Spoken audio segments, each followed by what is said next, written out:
장세를 이기는 그 어떤 기법도 없다. 장세를 잘 파악을 해야 매매의 승률이 또 높아지는 거고요. 또 장세에 따라서 어떤 섹터에 가서 매매를 하느냐에 따라서 또 승률이 높아지기도 합니다. 그래서 매매 기법도 중요하지만 그보다 더 중요한 것은 종목 선정과 장세 파악이다라고 이야기를 많이 했는데요. 장세를 분석할 때 그냥 지금이 고점이구나, 지금이 저점이구나, 하락하고 있구나 이렇게 분석하는 것보다 이 장세에 따라서 내가 어떤 스탠스를 가져갈 건가가 굉장히 중요합니다. 세 가지로 분석할 수 있겠죠. 내가 공격적인 매매 마인드, 그리고 보수적인 관점에서 시장을 보는 관점, 그리고 아주 방어적인 스탠스를 가지고 시장에서 대응하는 방법. 이 세 가지를 정해놓고 나는 이런 구간에서는 내가 공격적으로 매매하겠다, 이런 구간에서는 보수적 관점에서 시장을 좀 지켜보겠다, 이런 구간에서는 아예 시장에서 한 발 물러서겠다, 이런 식으로 시장을 분석하는 것도 하나의 방법입니다. 장세에 따라서 분석하는 방법이 조금 틀리는데요. 시장을 분석한다고 해서 무조건 단기 고점이다, 여기서부터 하락을 할 거야 라고 우리가 분석하기는 상당히 어렵습니다. 시장이 고점을 찍고 급락이 나온다는 것은 어느 하나의 요인으로 급락이 나오고 반등이 나오는 게 아니기 때문에 여러 결과물들이 합쳐서 방향성을 정하기 때문에 딱 집어서 말씀드리기는 어렵습니다. 그럼 누구나 이 차트를 보면은 지금은 단기 고점이 와 있구나, 저항 영역이 와 있구나라는 거는 여러분들도 볼 수가 있는 거예요. 전고점 언저리에서 반락을 보이면서 급락이 나왔다라는 건 차트에서 나왔잖아요. 여기서도 마찬가지인 거죠. 한 일주일간 단봉으로 반락을 하면서 다시 상승을 보이거나 아니면 박스권으로 갈 수 있는 자리에서 급락이 나왔다는 거죠. 이런 구간에서 공격적으로 매매를 해야 될까요? 이런 구간에서는 보수적 관점으로 시장을 확인하고 매매하는 거죠. 이 전고점을 돌파하는 흐름을 확인을 하고 매매를 하거나 조금 더 조정을 기다려서 매매를 하거나 이런 식의 우리가 스탠스를 가져갈 수가 있는 거죠. 아직은 이 추세가 이탈이 나오질 않았습니다. 라인까지 살아있다라고 좀 볼 수도 있는 거고요. 지수를 분석할 때 제가 한 번씩 보는 관점인데요. 여기서 보면은 19그레일이 사이클이 나왔습니다. 그리고 급락이 나왔습니다. 이 급락이 나온 시점부터 전일까지 보면 19그레이 사이클을 보이죠. 그리고 또 급락이 나왔습니다. 이 사이클에 따라서 움직이는 경우도 상당히 많습니다. 이 자리에서는 시장이 급락이 나올지 하락이 나올지 어떤 식으로 방향을 틀지를 계속 한번 체크를 해볼 필요가 있습니다. 미증시는 계속 급락이 나오는 중이었고 국내 증시는 강하게 버티고 있는 자리고 전고점을 넘어서 가기는 힘들고, 그렇다면 박스 아니면은 하락이 나올 수 있겠구나, 이런 걸 생각을 하면서 차트를 보다 보면 이런 것들이 이제 보이기 시작하는데요.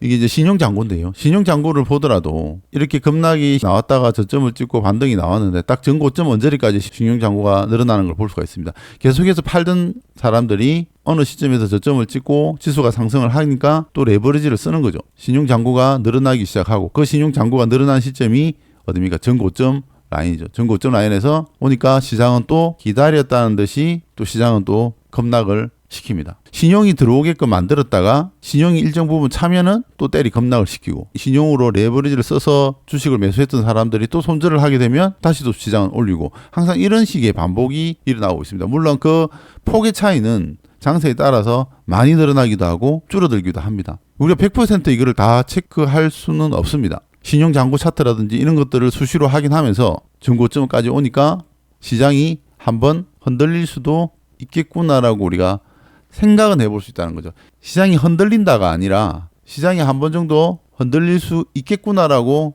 예상을 해보자라는 거죠. 그러면서 내가 공격적인 매매를 했다 그러면 보수적인 관점 아니면 방어적인 관점으로 시장에서 한 발 물러설 수 있다라는 거죠. 그런 분석을 했을 때 내가 실행을 하고 못하고는 굉장히 차이가 많이 납니다. 초보자들은 또 그렇게 분석이 나오더라도 실행을 하기가 굉장히 힘들어요. 종목을 계속해서 보유해서 가기 때문에. 그래도 이 부분을 여러분들이 해내야 됩니다. 장세를 분석을 하고 지금 시장에 레버리지를 써서 종목을 보유하는 사람들이 많아지면 시장은 더 올려주기가 쉽지가 않다라는 거죠. 미증시도 테슬라도 급락이 나오고 엔비디아도 급락이 나오면서 시장은 점점점 나스닥이 급락이 나오고 있는 상태에서 우리 시장은 잘 버티고 있다. 근데 우리 시장은 전고점을 넘어서 더 상승을 하겠다. 이렇게 생각을 하고 종목을 보유하면은 아주 잘못된 생각, 상식적으로 생각을 해도 이치 안 맞는다라고 볼 수가 있는 거죠. 최근 우리나라 시장이 강했습니다. 비교적 강하게 움직였지만 또 한 방에 다 얻어맞는 흐름을 좀 보여주고 있는 거고요.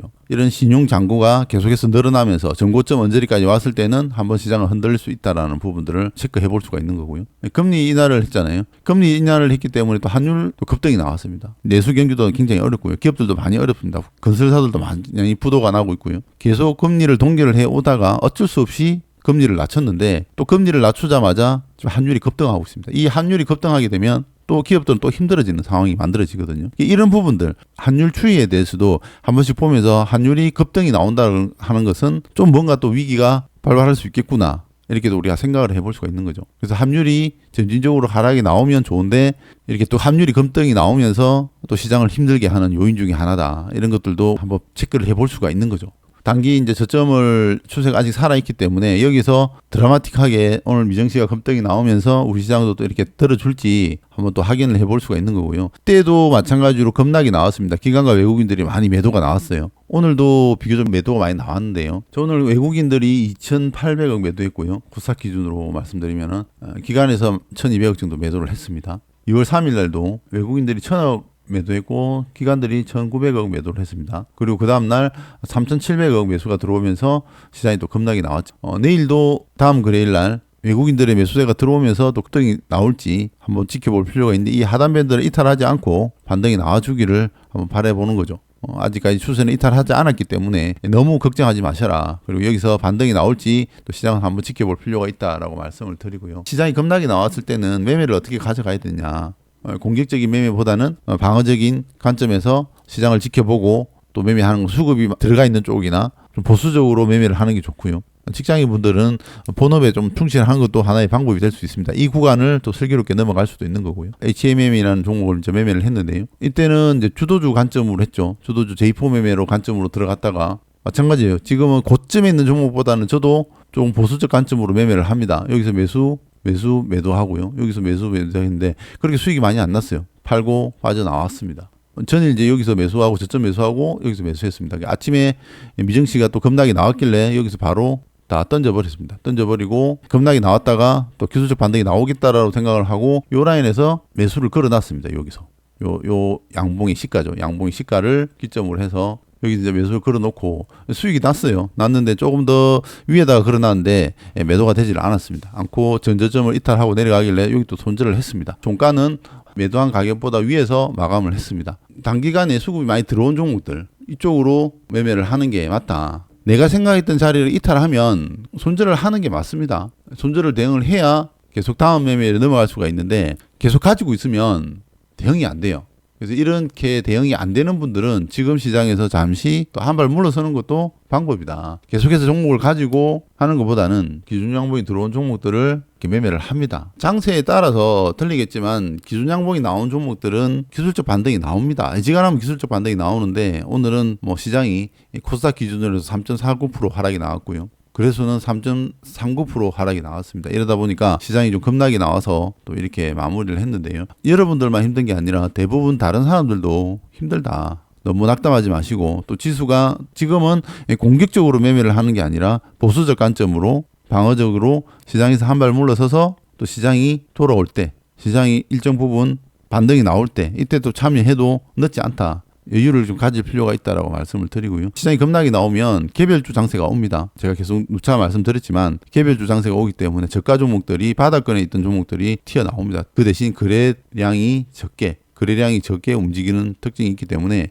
소액으로 매매해 볼 만합니다. 힘들어 하시는 분이 많을 것 같은데요. 또 이 또한 지나간다. 라고 생각하시고 시장의 분위기를 잘 파악을 하고 보수적 관점으로 임해야 되는지 방어적으로 임해야 되는지 아니면 나는 단기 매매니까 공격적으로 매매해야 되겠다. 어떤 스탠스를 가지고 시장에 참여할 건지 여러분도 스스로가 잘 판단 한번 해보시고요. 힘들지만 또 이겨내면 좋은 기회가 온다라고 말씀드리고요. 오늘 영상은 여기까지 하도록 하겠습니다.